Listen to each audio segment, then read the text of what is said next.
Welcome to the Deep Dive, your mission control. For really digging into the information that matters, we take the source material you give us, the articles, notes, all of it, and pull out the core truth, the stuff you can actually use. And today, we're focusing squarely on the food world, specifically on one of its, well, most recognizable and honestly unforgettable figures, Chef Anne Burrell. Her passing on June 17th at just 55 in Brooklyn. That was a real shock. It really was Anne Burrell. That iconic spiky hair, the catchphrases, but mostly that dedication to fixing America's absolute worst cooking attempts.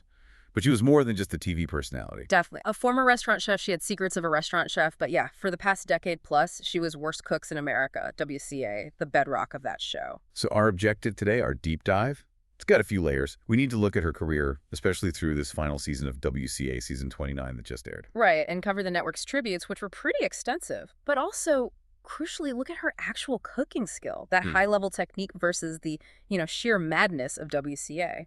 Okay, let's start with the network's reaction. Warner Bros. Discovery, they responded quickly. Betsy Ayala, head of food content, called her a one-of-a-kind talent, said the loss was being deeply felt. Yeah, and the plan wasn't just sadness. It was about celebrating her impact. Ayala really stressed they hoped the special programming would honor Anne and celebrate her impact. On Food Network and beyond, right? And offer fans a way to remember her passion. Exactly, her passion and culinary prowess. It sounds like corporate speak maybe, but given her track record, it makes sense why they'd commit to that. Speaking of that track record, let's get into the numbers for WCA, because Anne Burrell wasn't just part of the show. She basically was the show for so long. She was the constant, yeah. Right from season 1 back in 2010, the anchor. 27 seasons total she appeared on, always leading the red team. That visual, that structure, people really relied on seeing her there. And the results. They're kind of staggering when you think about it. She holds the record for the most wins, 15 victories. 15. Starting every single season with people who, genuinely seemed like they might burn water. How? It's wild. Her win percentage overall was 54%. 15 wins, 13 losses. Think about that.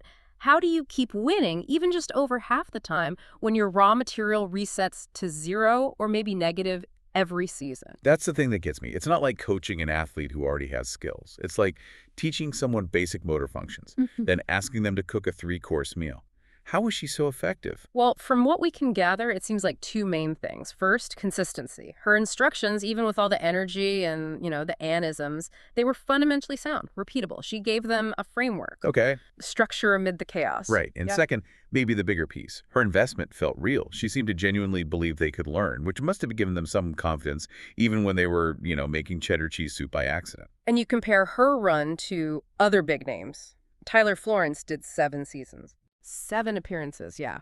Bobby Flay, Rachel Ray, they each did 4. Anne, with 27, she was the gravitational center of that whole enterprise. It really highlights her, not just as a chef, but as this personality who could carry that, frankly, absurd premise for so long. She didn't just react to the chaos. She tried to impose order using her skills. Absolutely.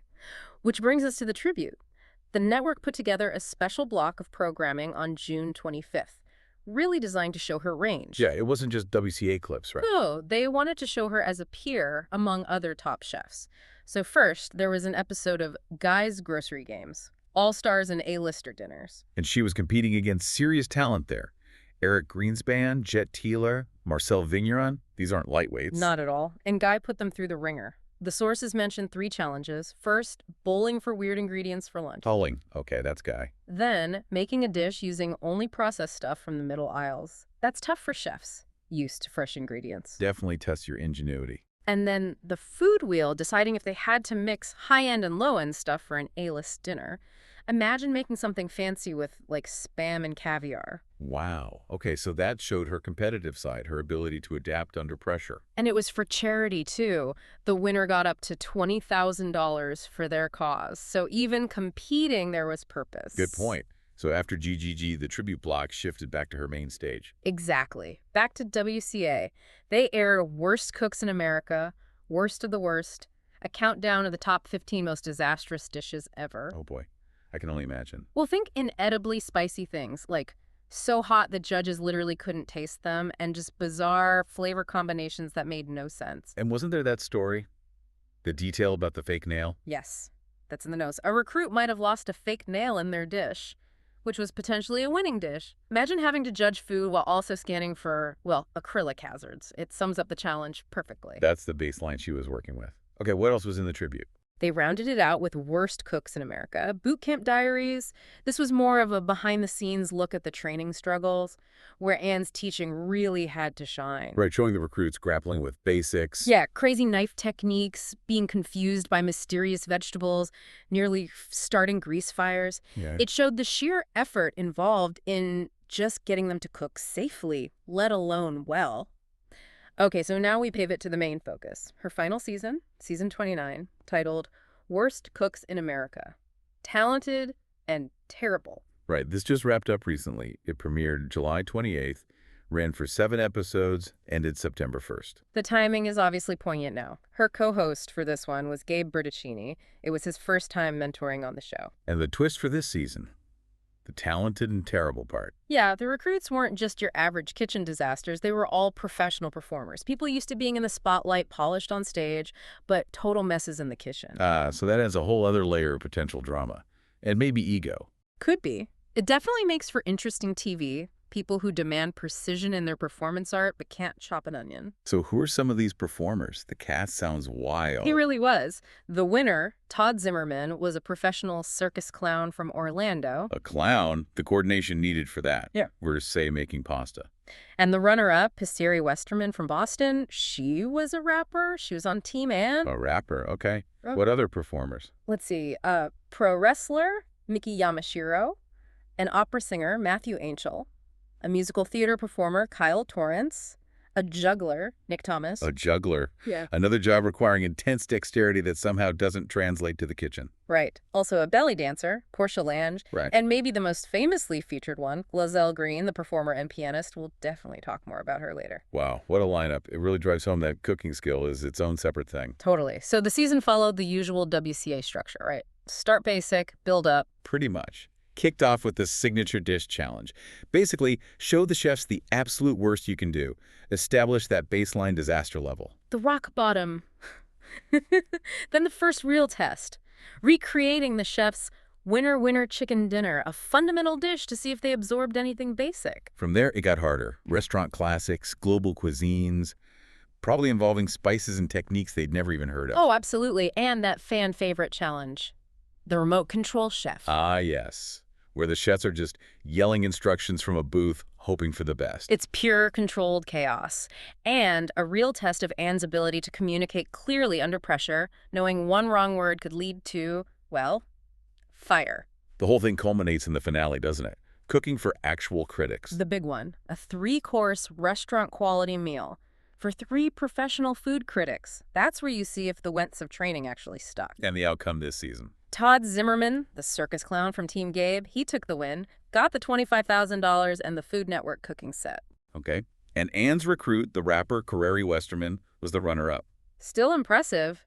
Getting someone from that starting point all the way to the final 2, it shows her teaching worked. And the network made a point of paying tribute to Anne during the season's broadcast, right? Yeah, they stated that the series will pay tribute to Anne each week. And actually, we get some really interesting insight from her co-host, Gabe Bertaccini. Oh, what did he say?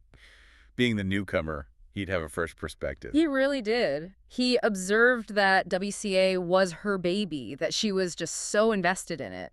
But not just for the cameras. He felt it was genuine. That's what he stressed. Her love for the contestants, the desire to really teach them. He called it authentic. She wasn't just there for the reaction. She truly wanted them to learn how to cook. Okay, to really understand the scale of what Anne Burrell dealt with day in, day out, we need more than just stats. We need examples, and the sources give us a great one. Glazelle Green making pasta sauce. Ah, yes. The Glazelle moment. This perfectly illustrates the chasm between mentor and recruit. It's almost performance art in itself. Let's break it down. What exactly happened? She's making sauce. Okay, so picture this. Glazelle's at the stove. First big move. She takes an entire ramekin, not a pinch, the whole thing, full of salt, pepper, A&D shredded cheddar cheese. Wait, cheddar cheese in pasta sauce? Shredded cheddar cheese, and dumps it all into the pot, which seems to be mostly water at this point. Oh my God. Okay, what next? Then she panics, yelling, "There's no sauce already made!" Like she expected it to magically appear. And her solution... Please don't say. She plops a whole raw chicken breast into the cheese water. Just plop, Or plop. just, wow. What were the chefs doing? Their reactions were priceless. Gabe Bertattini, being Italian, he's just trying to process this. He jokes, "I grew up with cheddar cheese and water." Apparently, this made Anne just crack up. I bet. But Anne's reaction in her confessional, that's telling, right? Totally. She said she was mesmerized, couldn't stop watching, wondering what on earth Glazell would do next. It's that perfect WCA mentor blend. Professional horror mixed with genuine, almost anthropological curiosity. She had to watch because she knew she'd have to fix it somehow. Okay, and then Bertaccini tries to quantify the disaster. Right, he says something like, "This is like a $200 pot of spaghetti," trying to point out the waste, the absurdity. And Glazell's reaction. She takes it as a compliment, happily, like, "Oh, expensive, must be good." It just shows the complete disconnect in understanding. That gap is just immense. She heard cost, not catastrophe. Exactly. But, beneath the comedy, there was a serious goal. Glazell actually stated her mission on the show. Oh, yeah. What was it? She wanted to end the generational non-cooking curse in her family. Huh. Okay, that puts a different spin on it. It wasn't just about laughs. For the recruits, it was about learning a fundamental life skill they felt they lacked. Maybe for generations. Precisely. And Anne Burrell was the one leading that charge, trying to break that cycle, one potential cheese water disaster at a time. All right, before we dive fully into Anne's technical skills, we kind of need to address something else mentioned in the sources, something a bit awkward. Her absence before this final season. Yeah, the context of season 28 is important here. That season aired earlier, January, February 2025.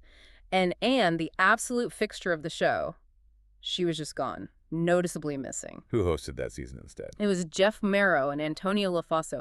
Good chefs, but not Anne. And fans definitely noticed and were vocal about it. Right, and the key thing here is Anne's own reaction. She actually responded to fans online about it. She did, directly. And her responses made it pretty clear this wasn't her choice. What did she say? When one fan asked why she wasn't on, she replied, pretty bluntly, "Honestly, I don't know. Sash." Those emojis, they say a lot. Yeah, frustration, confusion. Oh, wow. Any other comments from her? To another fan lamenting it was her show, she wrote, "Ah, I know. And I don't know." Again, just confusion and maybe disappointment. She even told someone else she'd so try to come back next season. Okay, so that confirms it. The network made the call for season 28, not her, which then makes the timing of season 29, Talented and Terrible, Right. airing after her passing. It raises questions, doesn't it? It absolutely does. And this is where the fan speculation, which our sources mentioned, comes in. We have to report it neutrally, of course. But people wonder. Was season 29 filmed before she was dropped for season 28? Like, was it already in the can? That's one theory, that they had this completed season just sitting there. Or the alternative, Yeah. was it sitting on a back shelf, unused, and only brought out now after her death as sort of, well, high-profile tribute? A way to honor her, but also maybe capitalize on the renewed interest? Or maybe the season 28 thing was always meant to be temporary and she was scheduled to return later. We just don't know. Did the network ever clarify why she missed season 28? Nope. The sources say there was no official statement explaining her absence for that season, so those questions about the timing and the decisions behind the scenes, they remain unanswered. But regardless of the why, the fact that fans reacted so strongly and her own clear disappointment, it just underlines how central she was to that show. Absolutely. It's this strange situation. A chef with undeniable skill, the face of a huge franchise, suddenly sidelined, even briefly. But that sidelining, whatever the reason, clearly wasn't about her ability, which is the perfect pivot, actually. Let's talk about that skill. The real chef behind the TV personality. Exactly. Let's shift gears completely now and focus on the mastery. The meticulous, high-level technique Anne Burrell actually possessed and taught. Forget the WCA chaos for a moment. Okay, we're going deep into one of her recipes. Yes, her pan-seared sea bream with fregola and vegetables, asparagus, sugar snap peas, zucchini, and an arugula pesto. This isn't just cooking, it's a masterclass. It sounds complex already. What's fregola, first off? I'm not sure everyone knows. Good question. Fregola is a Sardinian pasta. Little balls, kind of like large couscous, but they're toasted. Gives them this amazing nutty flavor and a slightly chewy texture. Definitely elevates the dish. Okay, got it. So the recipe starts with the fish, the sea bream, and involves butchery. That sounds intimidating? For a worst cook, terrifying. But her instructions are super precise. She starts by telling you exactly where to cut, Locate the bones behind the pectoral fin. Okay. Cut all the way down behind the other fin. The goal is a clean separation. And she emphasizes the pressure used, right? Steady, even pressure. Crucial point. Not hacking at it. Steady, even pressure does two things. Keeps the knife right against the bone so you don't waste fish, and it stops the delicate flesh from getting mangled. You want that clean, professional fillet. Makes sense. What other parts of the fish does she address? She's thorough. Cut under the rib bones on the belly flap. Cut along the top where the dorsal fins were. Get everything clean. Right. And then scoring the skin. Why do that? 3 scores. She specifies 3. This helps the fish cook evenly because the skin won't curl up as much in the hot pan. It also lets fat render out, making the skin super crispy. That's the goal. Crispy skin, perfectly cooked fish. Okay. Fish prep handled. Now the veggies, asparagus, snap peas, zucchini. Blanching technique first. Yep. And her classic tip. Salt the boiling water like the ocean. Why so salty? It seasons the vegetables from within as they cook briefly. And then the critical next step. The ice bath. Yeah. Shocking the vegetables. Exactly. Plunge them immediately into ice water. It stops the cooking instantly, locks in that bright green color, keeps them crisp, tender, no mushy, sad vegetables. And the zucchini. She had a really specific instruction about only using the green part. Peak Anne Burrell detail. She explains the white, seedy center is very, very starchy and watery. If you include it, your sauté gets soggy and muddy. Using just the green outer part keeps the flavor clean and the texture firm. Uh-huh. Never thought about that. Okay. On to the pesto. Arugula pesto. Yep. Made in a blender. Pine nuts, good Parmesan, salt. But her key tip is how you add the olive oil. Right. In bits, not all at once. Exactly. A slow stream while the blender is running. If you just dump it all in, it won't emulsify properly. You get this greasy, separated mess. Slow stream makes it creamy. And she uses the green tops of spring onions in there, too. Smart, using the whole vegetable. No waste, maximum flavor. Wow. Then, cooking the vegetables, she starts by perfuming the oil. Perfuming. Gently heating garlic and crushed red pepper in the oil to infuse it. She has that great line, once the garlic smells amazing, but before it burns, tell it, you fulfilled your garlic destiny, and take it out. Ah, I love that. Prevents bitter garlic. Okay. Then saute the asparagus first, then the zucchini, briefly just take the raw off them. Little chicken stock for moisture. And seasoning the fish, watching it cook. Yeah. It's about paying attention, isn't it? Totally. Season it right before it hits the pan, then watch it, listen to it, see the color change. That's active cooking, not just following steps blindly. Even the plating has specific instructions. The asparagus bundle. A nice, lovely little bundle of asparagus all pointing the same direction. It sounds fussy, but it's about visual appeal. That's restaurant quality. Put down the frigola, the asparagus, the fish. And the final touch. Little sorrel leaves. She describes them as bright, lemony springtime greens, a final pop of acid and freshness to cut the richness. Wow. Okay, this whole breakdown, it really shows the depth of knowledge behind the TV personality. The energy was real, but the skill was seriously high level and detailed. Absolutely. She wasn't just playing a character. She was a highly trained chef trying to translate that world for people who found it terrifying. So putting it all together. Yeah. This deep dive really highlights the paradox of Anne Burrell, doesn't it? It really does. On one hand, you have the super enthusiastic, big personality coach, the one presiding over glorious disasters like Glazell's flying spaghetti. Yeah, the entertainer. But on the other hand, you have the meticulous teacher, the chef demonstrating incredibly precise fish butchery, explaining the why behind salting blanching water like the ocean, or only using the green part of the zucchini. That technical mastery. So for you, listening to this, what's the takeaway? Well, it's a shortcut, really. You now have the arc of her career, the details of that final season, the context around the controversy. And, maybe most usefully, you've got a mini masterclass in core cooking techniques just from unpacking her approach. Blanching, sautéing, building flavor, even basic butchery concepts. She bridged that gap between pro kitchen and home cook. She coached 15 winners on WCA, took people from zero to, well, $25,000 better off and able to cook. Her impact wasn't just measured in ratings, but in potentially changing people's relationship with food. Which leads to our final thought for you to mull over. Anne Burrell had the most wins, the best stats on WCA. Her last season turned a rapper and a circus clown into competent cooks. So, what's the bigger mark of a culinary legacy? Is it winning the most competitions? Or is it truly inspiring someone to break that generational non-cooking curse, giving them confidence in their own kitchen every day? Skill versus inspiration. It's a compelling question. We'll leave that one with you. That wraps up this deep dive. We'll catch you on the next one.